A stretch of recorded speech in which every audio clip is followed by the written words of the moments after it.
जय हिंद मेरे प्यारे साथियों, कैसे हो आप सभी। आशा करता हूँ सब अच्छे होंगे और अपनी पढ़ाई बहुत अच्छे से कर रहे होंगे।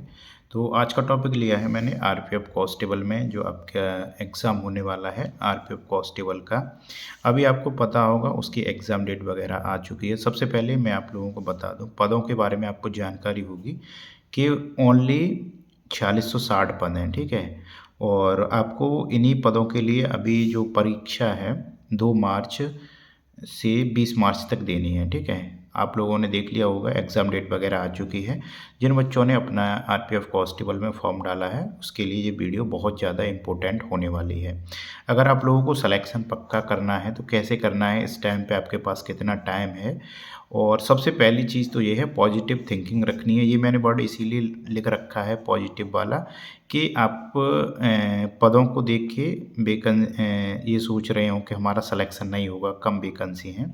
तो आपको मैं बता दूं कि जो दिल्ली पुलिस में वैकेंसी आती हैं बहुत कम कम निकलती हैं दिल्ली पुलिस वाली। हाँ, ऐसा हो सकता है कि दिल्ली पुलिस वाली सेंट्रल की भी है और ये भी सेंट्रल के। दिल्ली पुलिस वाली में ज़्यादा फॉर्म नहीं पड़ पाते लेकिन आरपीएफ में ज़्यादा ओवरऑल डालते ही डालते हैं, ठीक है।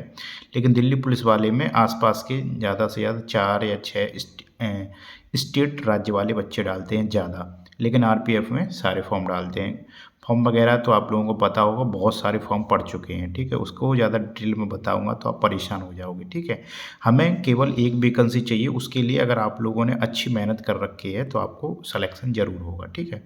और सबसे पॉजिटिव चीज़ ये है कि आप लोगों का अगर फिजिकल और अच्छा होगा तो इसमें 10 गुने बच्चे बुलाए जाएंगे, 10 गुना रनिंग के लिए 10 गुने बच्चे, 10 से 12 गुने बुलाए जाएंगे, ठीक है।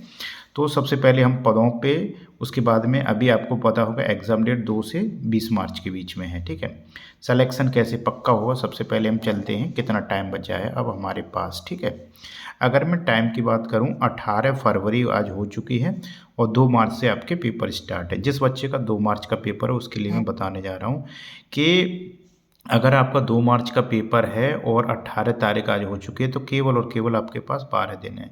और वैसे भी 20 तारीख तक चलने वाले हैं, तो इसका मतलब ये है किसी के पास 12 है, किसी के पास 14, किसी के पास 20 दिन है, ठीक है। तो ओवरऑल अगर बात करेंगे तो 10 से 12 दिन का आपके पास टाइम बचा है, ठीक है। तो क्या पढ़ना है अब आप लोगों को 12 दिन में, ठीक है। सबसे इम्पोर्टेंट ये है आपके लिए कि जीके, मैथ और रीजनिंग जितना अच्छा पेपर करके आओगे उतना ही अच्छा आप लोगों के लिए पॉजिटिव रिजल्ट होने वाला है, ठीक है। अगर मैं बात करूं जीके 50 क्वेश्चन आने वाले हैं, आप सबको पता होगा मैथ के 35 और रीजनिंग के 35 लिखित इसीलिए दिए हैं कि आप लोगों को थोड़ी जानकारी में दे सकूं, ठीक है।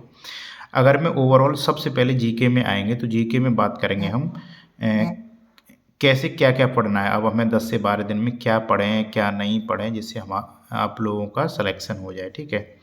तो सबसे पहले रिवीजन तो करना ही करना है। कैसे क्या पढ़ना है, अगर आप लोगों ने लूसेंट पढ़ रखी है उससे ज़्यादा आप लोगों को कोई भी जीएस की बुक नहीं पढ़नी, ठीक है।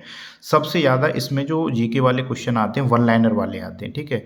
मैं आप लोगों को बता दूं कि सबसे ज़्यादा वन लाइनर वाले क्वेश्चंस पूछे जाएंगे इसमें। जो आरपीएफ कांस्टेबल के पीछे अगर आप लोगों ने प्रीवियस ईयर के पेपर देख रखे होंगे, प्रीवियस ईयर में आप लोगों को पता होगा कि सबसे ज़्यादा वन लाइनर वाले क्वेश्चन पूछे जाते हैं, स्टैटिक वाले। तो केवल और केवल आप लोगों को लूसेंट पढ़ने की ज़रूरत थी, ठीक है, थी। अब ये नहीं बोलूँगा कि मैं आप पढ़ लो, अब तो केवल आप लोगों को रिवीजन करना है। रिवीजन भी ऐसा करना है कि एक एक दिन में आपको दो दो, एक दिन में नहीं तो दो दो दिन में आपको एक एक सब्जेक्ट पूरा ख़त्म करना पड़ेगा। यानी हिस्ट्री है, पॉलिटी है, एक एक दिन में, ठीक है। वो कैसे करोगे वो आपकी जिम्मेदारी है, ठीक है। और दूसरी चीज़ सबसे इम्पोर्टेंट जो होने वाली है इसमें जीके में, स्पीडी की रेलवे आप लोगों ने, मैंने शुरू में ही बता दिया था आप लोगों को। अगर आप लोगों ने वीडियो मेरी देखी होगी, अगर नहीं देखी है तो ज़रूर देखना। मैंने शुरू में ही बताया था कि जो स्पीडी एक रेलवे की आती है उससे आपको पढ़ना था, ठीक है।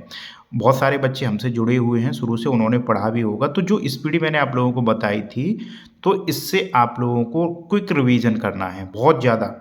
और प्लस में आप लोगों को जो स्टैटिक है ओवरऑल आपकी स्टैटिक उसी से आएगी, ठीक है।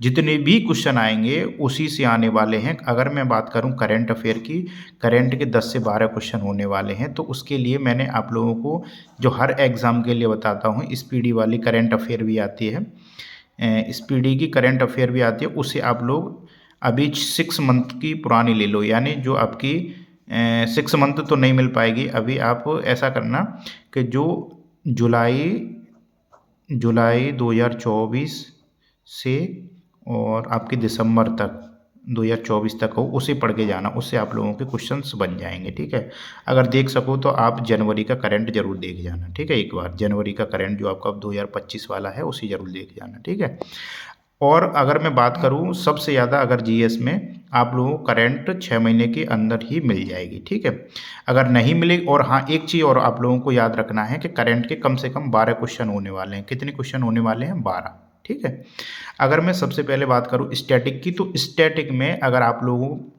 स्पीडी की बुक होगी आपके पास, जो यूनिक वाली आती है रेलवे की, अगर आप लोगों के पास वो बुक है तो आप लोग देख चुके होंगे, उसमें ओवरऑल प्रीवियस ईयर के क्वेश्चंस दे रखे हैं।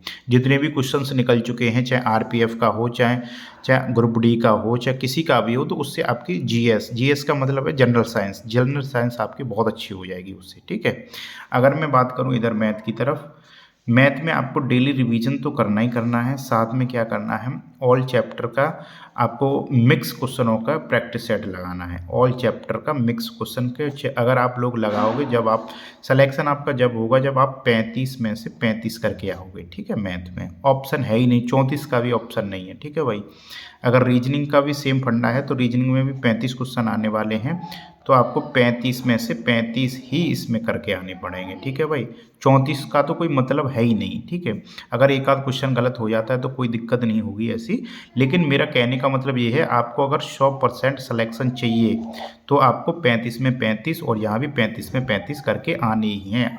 अपने दिमाग में अभी से बिठा लो कि हमें 35 में 35 करके आने हैं। ठीक है, तो क्या करना है, मैथ और रीजनिंग के लिए सेम करना है, मिक्स क्वेश्चनों के आपको प्रैक्टिस सेट डेली लगाने हैं।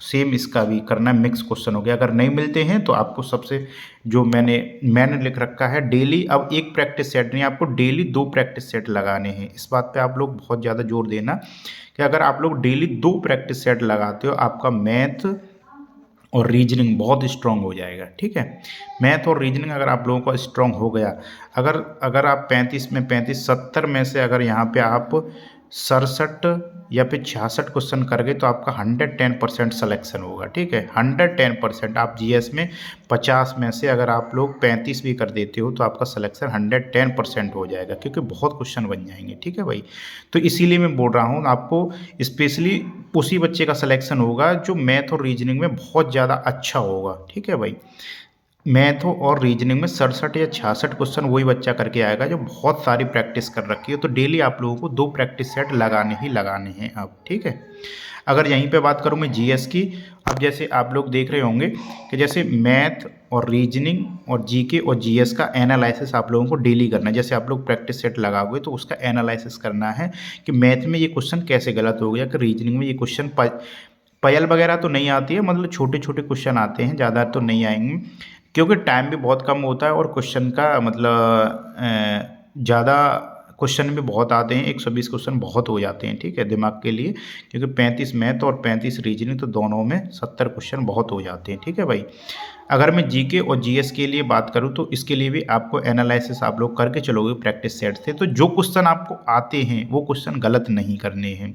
क्योंकि अगर आप लोगों को पता है, अगर आप लोग जीएस का एनालिसिस नहीं करोगे, आप ये सोचोगे कि ये क्वेश्चन नहीं आएंगे पेपर में, वो बात तो है नहीं आएंगे, लेकिन अगर उसमें से जो क्वेश्चन आता है और वो गलत हो गया आपको, तो वो आपको दिक्कत देने वाला है भाई। ठीक है, इसीलिए मैं आप लोगों को बता रहा हूँ। ठीक है, और जीएस के लिए मैं एक स्पेशल वीडियो बना के डाल दूंगा, ये मैंने मिक्स पूरी वीडियो बना के डाल दी आपको कि 20 दिन में आपको क्या पढ़ना है। मैं जीएस की 50 क्वेश्चंस की आपको स्ट्रैटेजी बिल्कुल ऐसी बताऊंगा डिक्टो। अगर आप लोग अब भी पढ़ के चले जाते हो 10 से 12 दिन में, तो आप लोगों का सिलेक्शन 110% हो जाएगा। ठीक है, तो आज के लिए बस इतना ही, मिलते हैं अगली वीडियो में, जब तक के लिए बाय, जय हिंद, जय भारत।